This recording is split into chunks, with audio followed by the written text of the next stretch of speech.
So, ayun na nga guys. Sabi ko, namimiss ko na kumain ng masarap-sarap na lutong bahay, na merienda. So, ayan na tayo guys. Merienda for the day. Black coffee plus Biko a la Perla yan. So, yummy. Hindi ito masyadong matamis guys. Tama lang. Ang ginamit ko dito, matamis na bao. Minatamis na bao. Tapos, yung gata na nabili kong 2 niyog, binawasan ko yung niyog, yung gata. Kasi sabi ko, sobrang dami. Baka magmukhang lugaw.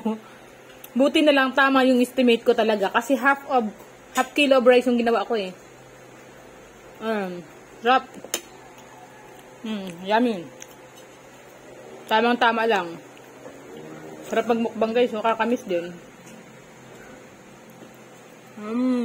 Coffee.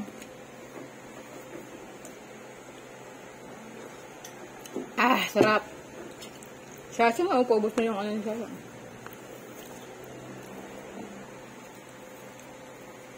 Huwag na. Hindi, bakit ako?